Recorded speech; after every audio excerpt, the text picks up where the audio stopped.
तो बच्चों आज हम एक ऐसा डेरिवेशन आप लोगों को पढ़ाने वाले हैं जो कि आपको एग्जाम में पूछ दिया जाता है। सीधे ही 3 से 4 नंबर या फिर 5 नंबर में ये डेरिवेशन आपके एग्जाम में आ जाता है कि मुक्त इलेक्ट्रॉन के अनुगमन वेग तथा विद्युत धारा में संबंध, या फिर इस तरीके से भी क्वेश्चन पूछा जा सकता है कि अनुगमन वेग तथा विद्युत धारा में संबंध स्थापित कीजिए। तो इसका आपको डेरिवेशन करना होता है। छोटा सा डेरिवेशन होता है, आपके 3 से 4 नंबर या 5 नंबर में पूछ दिया जाता है ये क्वेश्चन। तो इसे देख लेते हैं।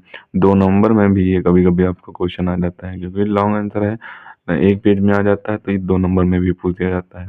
तो सबसे पहले इसका फिगर देख लेते हैं, उसके बाद पूरा डेरिवेशन करेंगे। तो फिगर में यहाँ पे दिया हुआ है कि एक चालक ले लिया है, उस चालक के अंदर इलेक्ट्रॉन घूम रहे हैं जिसकी लंबाई L है और इसका क्षेत्रफल जो है वो A क्षेत्रफल है, ठीक।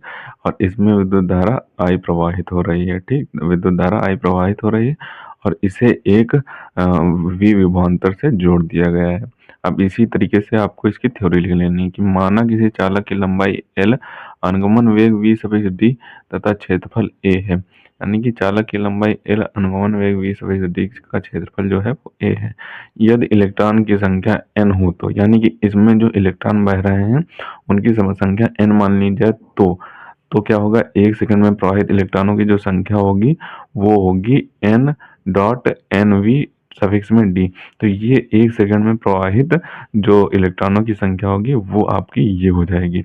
अब आपका टी सेकंड, अब एक सेकंड में प्रवाहित जो इलेक्ट्रॉनों की संख्या वो इतनी होगी। अब अगर टी सेकंड में पूछा जाए कि टी सेकंड में प्रवाहित इलेक्ट्रॉनों की संख्या कितनी होगी, तो वो आपकी हो जाएगी, इसी में टी जोड़ जाएगा। तो n is equal to N A V suffix में डी टाउ। तो ये आपका टी सेकंड में प्रवाहित इलेक्ट्रॉनों की संख्या हो जाएगी। अब अगर इसके मध्य जो आवेश है, आवेश पूछा जाए तो आवेश क्या होगा आपका इसके मध्य, तो आवेश जो होगा वो होगा Q is equal to N E. तो ये आपका आवेश हो जाएगा, यानी कि इस चालक में कितना आवेश लग रहा है वो आपका हो जाएगा Q is equal to N E. तो ये आपका फार्मूला होता है आवेश का। तो ये आपका आवेश का फार्मूला लग जाएगा। अब यहाँ से आपका n का मान रख देंगे तो आपका क्या निकल के आ जाएगा फार्मूला। तो n का हमने मान रख दिया, यहाँ पे n का मान था एन ए वी सफिक्स में डी टी टाउ। तो ये आपका मान रख दिया, तो आपका इंटू में ई आ गया, यानी कि Q is equal to N A V suffix में डी टी और ब्रैकेट के बाहर इंटू में ई हो गया। तो ये आपका आवेश के हिसाब से फार्मूला निकल के आ गया।